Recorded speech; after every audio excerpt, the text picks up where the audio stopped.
You're watching Let's Chat.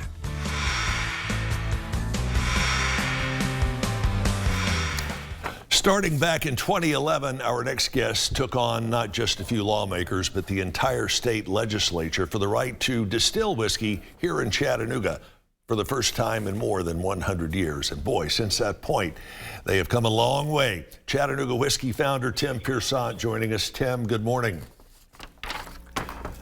We have seen a lot of growth over the past several years at Chattanooga Whiskey, and now you guys have something brand new coming out, or sort of new anyway. Fill us in on what this new product is.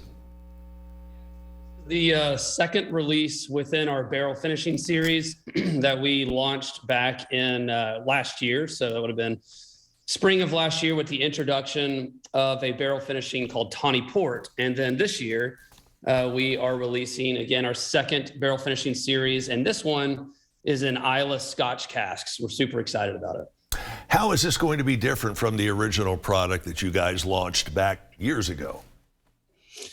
Well, so, as you just mentioned, we were founded in 2011, and when we started the company, we were sourcing, and that was, we utilized that product as a means to an end till we began distilling in 2015, in which we started distilling hundreds of different unique recipes at the experimental distillery where you can tour on Market Street.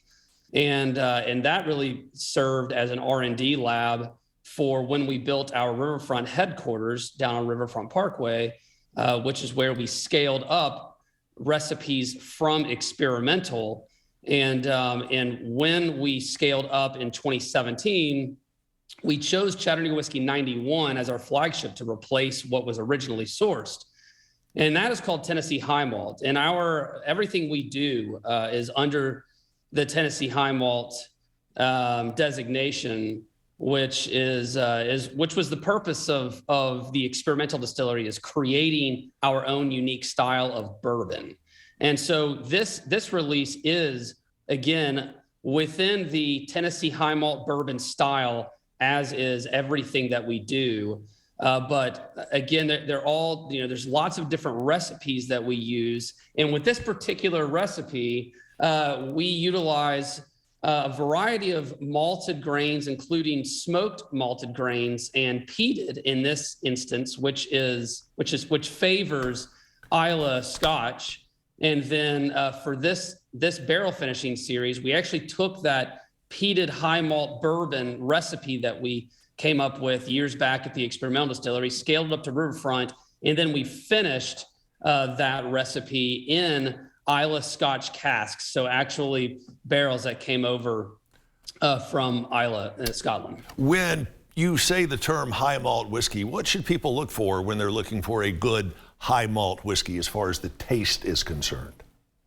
Yeah, it's a great question. So with our specific style, we're really after richness and complexity overall, but more specifically, kind of roasted, toasted honey notes, caramel notes, some chocolate notes, because malted grains, they go through a kilning process. And in that kilning process, they are roasted and toasted, and you can create a variety of different flavor profiles.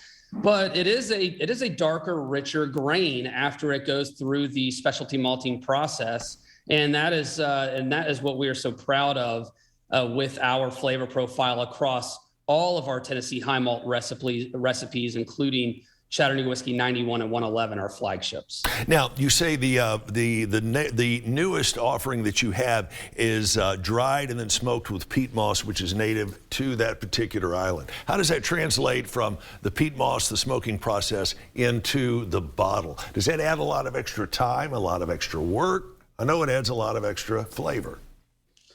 So we work with they're called maltsters. So we're working with companies that specialize in malting grains. That's all they do. And so that is its own trade.